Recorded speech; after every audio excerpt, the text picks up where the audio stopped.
Welcome back to my channel. If you are new viewer please subscribe my channel for more videos. आज हम बात करेंगे section 122 जो कि बात करता है imprisonment in default of security, यानी कि प्रतिभूति देने में व्यतिक्रम होने की दिशा में कारावास। तो पहले के सेक्शन में मैंने आपको सारे सेक्शन डिफाइन कर चुकी हूँ 1 बाय 1। आप मेरे चैनल की प्लेलिस्ट में जाके देख सकते हैं। तो इस सेक्शन में बताया गया है कि यदि कोई व्यक्ति जिसे धारा 106 या धारा 117 के अधीन प्रतिभूति देने के लिए आदेश दिया गया है, ऑर्डर किया गया है, ऐसी प्रतिभूति सिक्योरिटी उस तारीख को या उस तारीख के पूर्व जिसको वह अवधि जिसके लिए ऐसी प्रतिभूति दी जानी है प्रारंभ होती है नहीं देता है, तो वह इसके पश्चात ठीक आगे जो वर्णित दशा के सिवाय कारागार में भेज दिया जाएगा। कुछ कंडीशंस आगे दी हुई हैं, अगर वो फुलफिल नहीं होती है तो वो क्या है, जेल में भेज दिया जाएगा। अथवा यदि वह पहले से ही कारागार में है तो वह कारागार में तब तक निरुद्ध रखा जाएगा, तब तक उसको जेल में बंद रखा जाएगा जब तक ऐसी अवधि समाप्त न हो जाए, या जब तक ऐसी अवधि के भीतर वह उस न्यायालय मजिस्ट्रेट को प्रतिभूति सिक्योरिटी ना दे दे जिसमें इसकी अपेक्षा करने वाला आदेश दिया गया है। तो इसमें बताया गया है, if any person order to give security under section 106 और section 117 does not give such security on or before the date on which the period for which such security is to be given commence, he shall expect in the case next hereinafter mentioned be committed to prison, or if he already in prison be detained in prison until such period expire, or until within such period he give the security of the court or magistrate who made the order requiring it। इस action में आगे क्या बताया गया है कि यदि किसी व्यक्ति द्वारा धारा 117 के अधीन मजिस्ट्रेट के आदेश के अनुसरण में प्रशांति बनाए रखने के लिए प्रतिभूति सहित या रहित बंध पत्र निष्पादित कर दिए जाने के पश्चात उसके बारे में ऐसे मजिस्ट्रेट या उसके पद उत्तरवर्ती को समाधानप्रद रूप से यह साबित कर दिया जाता है कि उसने बंधवत को भंग कर दिया है, ब्रीच ऑफ द बॉन्ड कर दिया है, तो ऐसे मजिस्ट्रेट या पद उत्तरवर्ती ऐसे सबूत के आधारों को लेखबद्ध करने के पश्चात आदेश कर सकता है कि उस व्यक्ति को गिरफ्तार किया जाए या बंध पत्र की अवधि की समाप्ति तक कारागार में निरुद्ध रखा जाए, यानी कि रोक के रखा जाए, जेल में बंद रखा जाए, या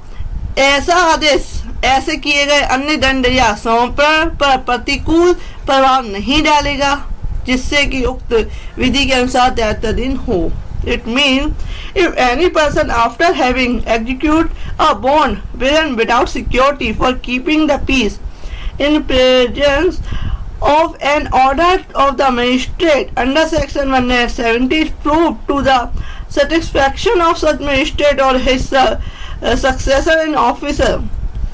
to have committed breach of the bond, such magistrate or successor in officer may, after recording the ground of such proof, order that the person be arrested and detained in prison until the expiry of the period of the bond, and as such order shall be without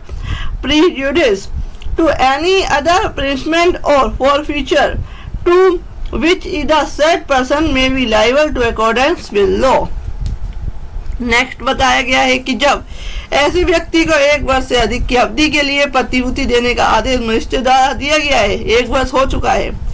तब ऐसे व्यक्ति यदि ऐसा व्यक्ति यथापूर्वक प्रतिभूति नहीं देता है तो वह मजिस्ट्रेट यह आदेश देते हुए वारंट जारी कर सकता है, वारंट इशू कर सकता है कि सेशन न्यायालय का आदेश होने पर तक वह व्यक्ति कारागार में निरुद्ध रखा जाएगा, कि जब तक सेशन न्यायालय क्या है ऑर्डर ना कर दे तब तक क्या है वह व्यक्ति जेल में बंद रखा जाएगा और वह कार्रवाई सुविधानुसार शीघ्र ऐसे न्यायालय के समक्ष की जाएगी। When such person he been ordered by the magistrate to give security for the period exceeding 1 year, such magistrate shall, if such person does not give such security as aforesaid issue a warrant directing him to be detained in person pending the order of the session judge, and the proceedings shall be laid as soon as conveniently may be before such court. Next क्या बताया गया है? Next बताया गया कि ऐसा न्यायालय ऐसी कार्रवाई की अपेक्षा करने के और उस मजिस्ट्रेट से किसी और इत्तला या साक्ष्य की जिसे वे आवश्यक समय अपेक्षा करने के पश्चात या समृद्ध व्यक्ति को सुने जाने के बाद, जो उससे संबंधित व्यक्ति है उसके केस को सुने जाने के पश्चात उचित अवसर देने के पश्चात मामले में ऐसे आदेश पारित कर सकते हैं जैसा वह उचित समझे. Such court, after examining such proceeding and requiring from the magistrate any further information or evidence which it thinks necessary, and after giving the concerned person a reasonable opportunity of being heard, may pass such order on the case as it thinks fit. Next क्या होता है कि परंतु ये वह अवधि यदि कोई हो जिसके लिए कोई व्यक्ति प्रतिभूति देने में असफल रहने के कारण कारावासित किया गया है 3 वर्ष से अधिक की नहीं होगी. Provided that the period, if any, for which any person is imprisoned for failure of giving security shall not exceed 3 years. Next बताते हैं कि यदि एक ही कार्रवाई के ऐसे 2 या अधिक व्यक्तियों से प्रतिभूति की अपेक्षा की गई है जिनमें कि किसी एक के बारे में कार्रवाई सेशन न्यायालय को उपधारा 1 के अधीन निर्देशित की गई है, तो ऐसे निर्देश में ऐसे व्यक्तियों में से किसी अन्य व्यक्ति को भी जिसे प्रतिभूति देने के लिए आदेश दिया गया है मामला शामिल किया जाएगा और उपधारा 2 और 3 के उपबंध जो इस सेक्शन के सब सेक्शन 2 और 3 है के जो प्रोविजंस है उस दशा में ऐसे अन्य व्यक्ति के मामले को भी इस बात के सिवाय लागू होंगे कि वह अवधि यदि कोई हो जिसके लिए वह कारावासित किया गया है उस अवधि से अधिक नहीं होगी जिसके लिए प्रतिभूति देने के लिए उसे आदेश दिया गया था. इसमें जो बताया गया है कि if security has been required in the course of same proceeding from 2 or more persons in respect of any one of whom the proceedings are referred to the session judge under subsection 2, such reference shall also include the case of any other of such person who has been ordered to give security, and the provision of subsection 2 and 3 shall be that event apply to the case of such other person. Also expect that the period, if any, for which he may be imprisoned shall not exceed the period for which he was ordered to give security. यानी कि जो वो है security की अवधि है जितनी सजा मिलनी चाहिए उससे अधिक की नहीं होगी. नेक्स्ट आते हैं कि सेशन न्यायाधीश जो है उपधारा 2 और 4 के अधीन उसकी समक्ष रखी गई किसी कार्रवाई को विवेकानुसार अपनी यानी कि खुद की शक्तियों से विवेकानुसार क्या है अपर सेशन न्यायाधीश या शासन से न्यायाधीश को अंतरित कर सकता है और ऐसे अंतरण पर ऐसा अपर सेशन न्यायाधीश और सहायक सेशन न्यायाधीश ऐसी कार्रवाई के बारे में इस धारा के अधीन सेशन न्यायालय की निशक्तियों का प्रयोग कर सकता है. इस सेशन जज में in his desertion transfer any proceeding laid before him under subsection 2 or 4 to an additional session judge or assistant session judge, and upon such transfer such additional session judge or assistant session judge may exercise the power of the session judge under this section in respect of such proceeding. कि जो अपर जो है session जज को transfer किया गया है case या असिस्टेंट को किया गया है तो वह क्या है सेम पावर यूज कर सकता है सेशन जज की इस केस में. नेक्स्ट आते हैं कि यदि प्रतिभूति जो है जेल के भाषा का अधिकारी को नियुक्त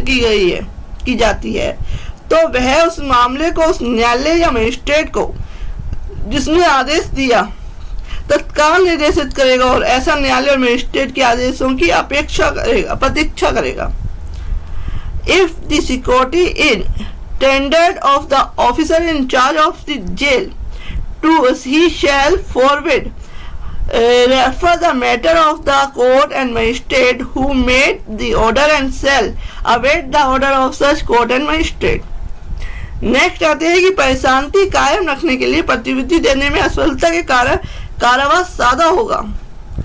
जो शांति रखने के लिए जो प्रतिविधि देने में असफलता होती है वह कोर्ट को जो है एक सिक्योरिटी नहीं दे पाता है, तो उस केस में जो कारावास होगा वो कठिन कारावास नहीं होगा, सादा कारावास होगा. Imprisonment for failure of security for keeping the peace shall be simple. Next आते हैं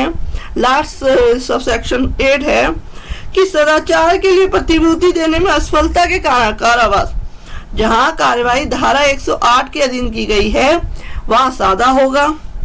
जहां कार्यवाही 109 और 110 के अधीन की गई है वहां जैसा प्रत्येक मामले में न्यायालय मजिस्ट्रेट निर्देश दे कठिन और सादा दोनों हो सकता है. कि अगर सेक्शन 108 के तहत किया गया है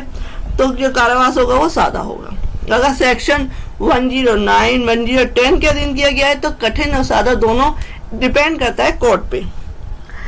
Imprisonment for failure of give security for good behavior shall where the proceeding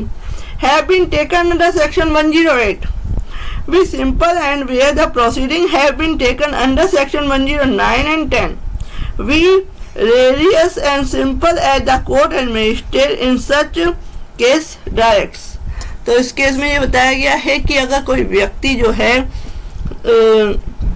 जो सिक्योरिटी देने में असफल रहता है तो उसे क्या है जेल हो सकती है, या जितना टाइम पीरियड है जितनी उसे सजा मिली है, या वह जो प्रतिभूति या सिक्योरिटी नहीं दे पाया है तो उस केस में उसको उस जो सिक्योरिटी ना देने के एवज में क्या होगी, जेल हो जाएगी. यानी कि उसे जो कारावास है, अगर वह सिक्योरिटी दे देता है तो वो कारावास नहीं भुगतेगा. अगर वह नहीं देता है तो कुछ पीरियड की जो उसमें रूल रेगुलेशन में दिया हुआ है तो उस की उतनी क्या है वह सजा भुगतेगा, यानी जेल में जाएगा. तो फ्रेंड्स ऐसी ही वीडियो के लिए प्लीज़ सब्सक्राइब माई चैनल. आप मेरे चैनल की प्लेलिस्ट में CRPC, CPC, एविडेंस एक्ट सारी प्लेलिस्ट आप देख सकते हैं. सेक्शंस आपको 1 by 1 मिल जाएंगे. If you like my video please like share and subscribe my channel. Thank you for watching this video.